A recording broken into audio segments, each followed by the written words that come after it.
저의 오늘 결론은 웬만하면 사회초년생 분들을 자동차를 구매하지 않으시는 겁니다.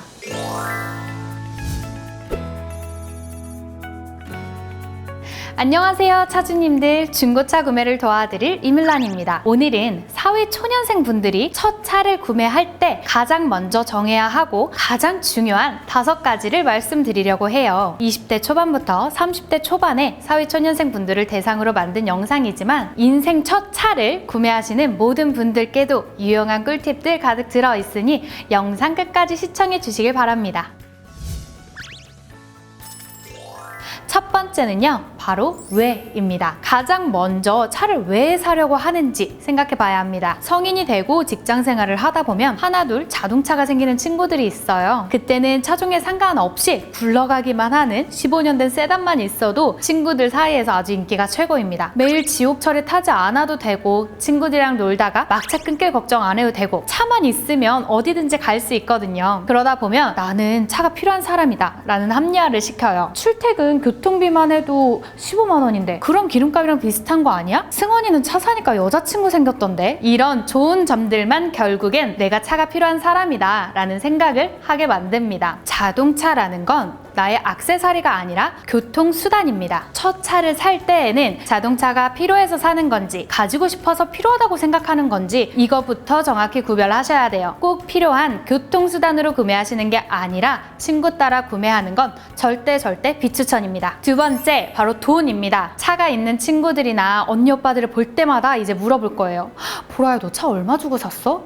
언니, 한 달 기름값 얼마 나와요? 오빠, 할부금은 얼마 정도 나와요? 이제 지인들한테 다 물어봤는데 생각보다 이 정도면 내가 유지할 수 있을 것 같아요. 뭔가 자동차라는 게 어른들의 세계인 줄만 알았는데 나도 커피 줄이고 택시비 줄이면 살 수 있을 것 같다는 생각을 하게 됩니다. 이게 가장 큰 착각이에요. 차를 구매할 땐 차량 금액, 부대 비용은 당연하고요. 자동차 보험, 자동차세, 기름값, 소모품 교환, 더 나아서 주차비와 운전자 보험과 사고 났을 때 수리 비용까지 모두 생각하셔야 됩니다. 친구들은 이런 것까지 얘기해주지 않아요. 이건 차가 직접 가져보지 않으면 모를 현실입니다. 자동차는 내가 소유하고만 있어도 가치가 하락되는 재산이에요. 내가 월급의 어느 정도를 차에만 쓸 것인지, 차 이외에 내가 순수하게 쓸 수 있는 용도는 어느 정도인지까지 생각하시고 구매하시는 걸 추천드립니다. 세 번째, 바로 컨셉입니다. 나는 자동차가 꼭 필요하고 여윳돈도 있다 하면 그 다음에 생각해 봐야 하는 게 컨셉이에요. 출퇴근 거리가 너무 멀어서 장거리 운행으로 운전을 할 건지, 주말 나들이용으로 사람들을 가득 태우고 운전을 할 건지, 이렇게 컨셉을 미리 확실하게 잡아놔야지만 나에게 맞는 예산대와 차종을 정할 수 있겠죠. 1번과 2번이 확실하지 않으면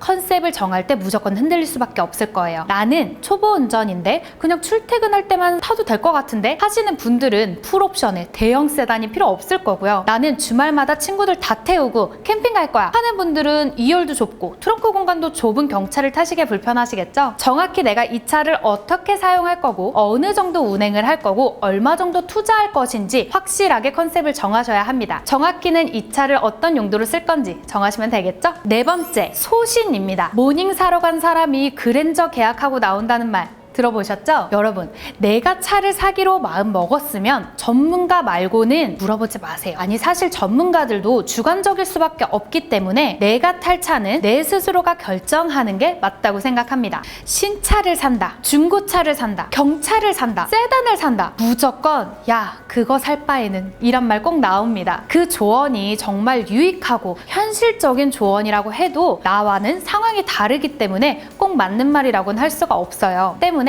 진짜 내 상황에 맞는 차는 내가 내 소신대로 결정하시길 바래요. 다른 사람들의 말을 들어서 결정하신 분들은 꼭 후회하시더라고요. 5번째, 현실입니다. 지금까지 설명드린 모든 내용은 차를 살 때 꼭 고려해야 될 걸 말씀드렸어요. 하지만 그것보다 가장 중요한 건 바로 현실입니다. 내가 당장 빚이 있지는 않은지, 모아놓은 자산은 어느 정도인지, 내 수입이 안정적인지, 월세와 자동차 할부금으로 월급을 다 쓰는 건 아닌지 모든 사항을 냉정하게 냉정하게 생각해 보셔야 돼요. 20, 30대에 자동차가 없는 건 절대 창피한 게 아닙니다. 내가 지금 힘들게 지하철 버스를 타고 다니더라도 통장에 내 자산을 불려나가는 게 훨씬 더 멋있고 값진 행동이라고 생각해요. 사회초년생분들은 아직 자산 설계에 대해 미숙하기 때문에 냉정하게 생각하시는 게 어려우실 거예요. 그래서 오늘 이렇게 길게 영상을 찍어봤지만 저의 오늘 결론은 웬만하면 사회초년생분들을 자동차를 구매하지 않으시는 겁니다. 사실 저는 24살 때 중고로 14만이나 된 SM5를 중고로 구매했어요. 저는 출퇴근 거리도 멀고 지방 출장도 많은 일을 하고 있었고 연 5만 킬로 정도 주행을 했기 때문에 대중교통으로는 소화할 수가 없었어요. 그렇다고 제가 멋있는 차가 필요한 것도 아니었고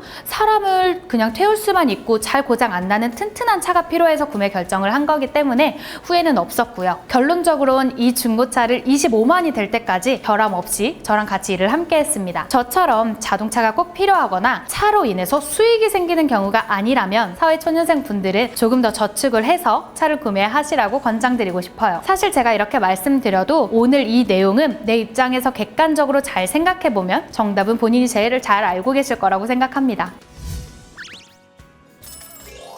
여기까지 이뮬란이 첫 차 구매를 희망하시는 사회초년생 예비차 주님들께 꼭 말해주고 싶은 몇 가지를 말씀드렸어요. 물론 개개인마다 상황마다 취향마다 모두 다르기 때문에 정답이라고 할 수는 없겠지만 한 번쯤 참고해 주시면 구매에 큰 도움이 될 거라 생각합니다. 오늘 이뮬란이 사회초년생 분들께 해드린 얘기가 도움이 되셨다면 댓글과 좋아요 그리고 구독까지 꼭 눌러주세요. 다음 영상을 만드는 데 큰 도움이 됩니다. 감사합니다.